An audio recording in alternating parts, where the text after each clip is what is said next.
Alrighty, so this is it. The final part of Sonic Superstars.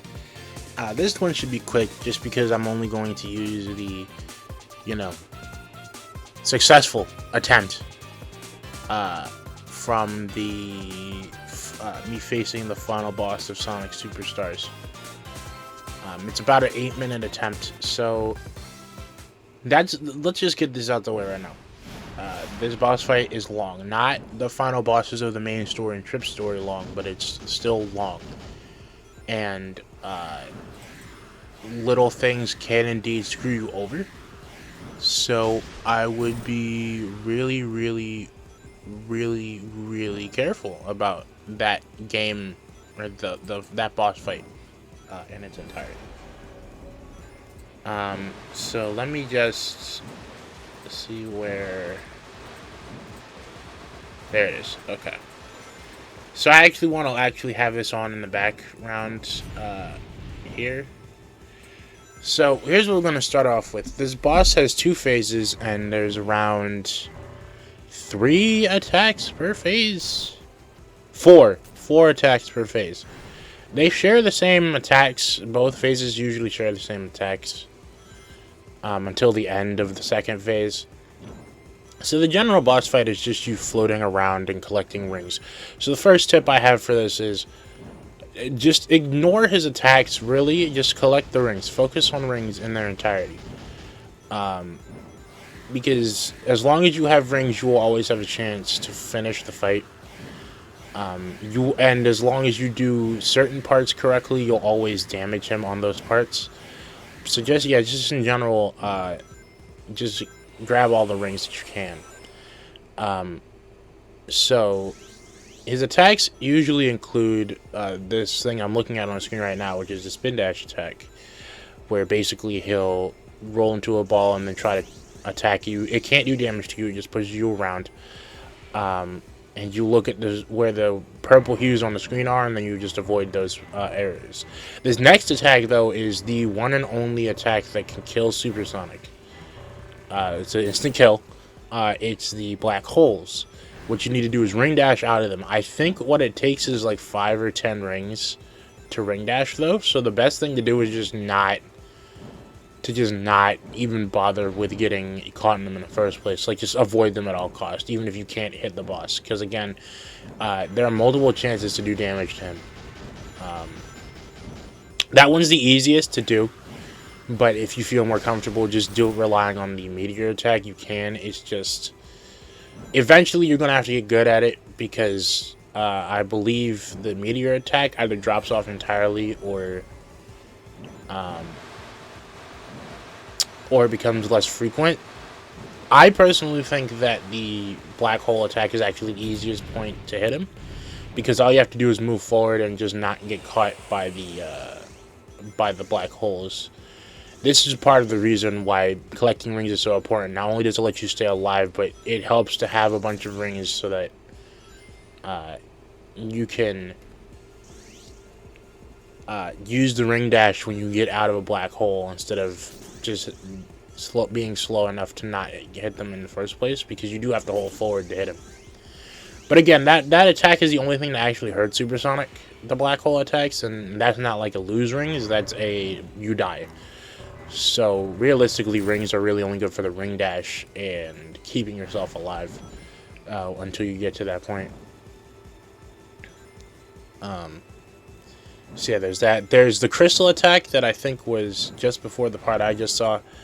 That is also another thing that just doesn't hurt Supersonic. Just make sure you clear them out so that you aren't getting pinballed around the place. Okay, so that's actually a perfect thing I can bring up.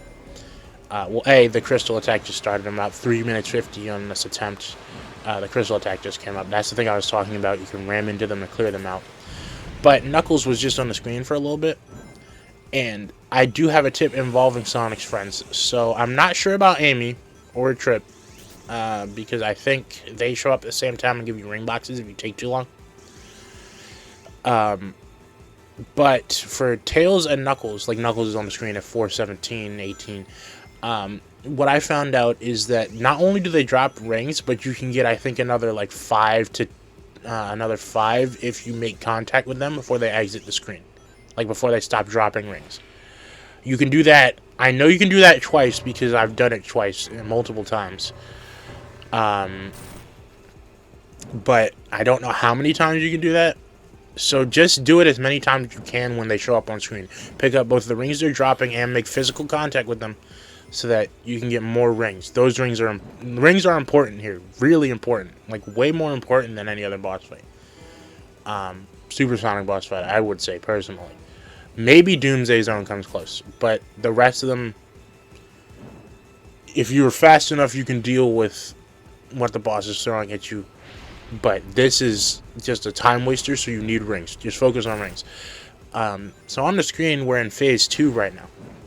This phase does away with anything that can kill a supersonic. At this point, just your first priority should still be getting rings. So he'll throw his hands at you, and you can send these back, but you can't do it while they're trying to hit you, and I'm pretty sure their trail still does damage to you.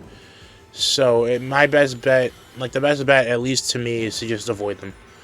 Here's Tails at 546. Okay, these blue rings. Don't bother trying to dodge them. They bounce you around the screen, and chances are they will bounce you close to or next to some rings, so just don't bother trying to. It just takes way too long. Then there's what replaces the black hole attack, that being the fireball attack. Now, I'm not sure about the black holes, but I know these fireballs after the first one are based off of where you are on the screen. So wherever you dodge that first fireball, you want to be in the complete opposite area, like a couple seconds later because of the second one. So you just keep dodging it while moving forward, and then you can ram into his chest and hit him. That's mainly how you're going to do damage in this fight. Mainly because, despite the fact you can do damage to him with the hands, I wouldn't personally put too much stock in it. It's way too unreliable. But yeah, so that's just about all the tips for the fight that I have, essentially. You know, just dodge the fireballs. You can constantly be moving, because the fireballs will essentially be determined by where you are once you pass the fireball beforehand. So you just dodge those, and then the blue rings, don't even bother with them. Just fly around collecting rings. Chances are, if it does knock you around, it'll knock you around towards some rings anyway. And the things with your friends still applies. Collect their rings and make physical contact with them whenever you can. I think those are really the only attacks it has, is the hands, the blue rings, and the fireball attack. Oh, that's another thing you gotta watch out for. So it's around 728. He can interrupt your friends giving you rings at any point. So there is a lot of trial and error. There's a lot of luck to this.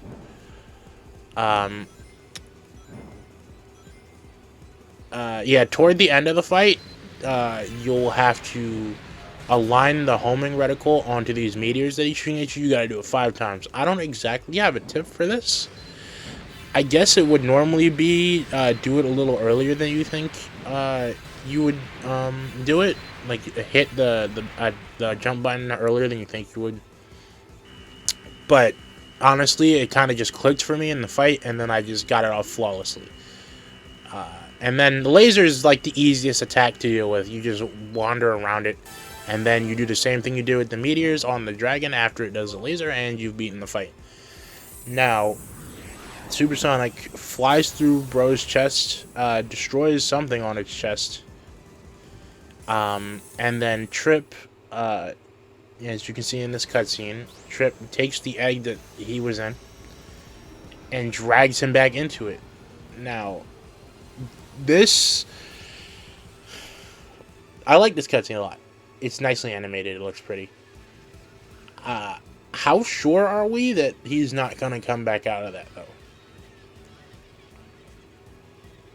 Oh, and since we're looking at this cutscene, right, and it ends with Eggman's drawing of the dragon. Since we're looking at this, I would also like to point out that Knuckles is not in any of the ending scenes. He has his own ending scene for the main story, and I'm not sure if he has his own ending scene for the final story. I doubt it. And I think you can play this fight as anyone. Maybe. Or maybe this is another thing we could have done in multiplayer. I'm not sure. I'm gonna have to look that up. But, so yeah, that's just about it for this fight. I'm not gonna make you sit through the credits. This is just about it for Sonic Superstars. So at this point, I'll most likely splice in Knuckles' ending scene in the main story just because you never got to look at it because literally no one ever played as Knuckles in the first place. Give credit to whoever I took this from in the bottom, let's say bottom right of the screen. So yeah, that's it for Sonic Superstars. It's unreal to be at the end of this. I'd like to say I did an okay job at doing this. I would have wanted to do a lot more in terms of editing, but this is kind of like it's like the first playthrough I'm doing, and then I also have to share this with Mario's Wonder. So that just didn't happen a lot of the time. When there's some good moments, I would probably try to do something, but it just seems unreal to not only finish my first classic Sonic game, because this is the first one I finished, despite me having played Sonic 1, 2, CD, 3, and Knuckles, and Mania before this. Not only is it unreal to have finished this, but to also have had it be a multiplayer game that I could play with the two demons I live with. And to have had it been the first playthrough that I finish on this channel that was made to do stuff like this almost exactly a decade ago. I think we're a few months off from the 10-year mark because I made this July of 2014. So yeah, it's I don't know what to say about it, but yeah. If anyone is watching this, thanks. I make a lot of these just for me. It helps me with video editing, being able to stick to a project just in general. It helps. So yeah, if anyone is seeing this, well, thank you for watching. We don't know what's going to be after this. I'm thinking about mainly just using the extra time that I'll have since I'll only be dealing with Mario Wonder from now until that game's finished. Most likely. I'll most likely be using the time to do other videos, like maybe more drawing videos, or be talking about a bunch of other stuff. So yeah, I'm not exactly sure how I'm supposed to end this other than saying, whatever the next playthrough is, given this channel, it'll most likely be a recent Sonic announcement. If you know, you know. I haven't made a video about it. I'll most likely make one the next time actual news for that drops, because there isn't exactly much to go off right now. But yeah, it'll most likely be that game, if nothing else. So with that being said, I'm going to stop talking now, and this is going to go into post-production. So yeah, this is the end of Sonic Superstars, and whatever is going to be next after this, we'll see you there. See ya.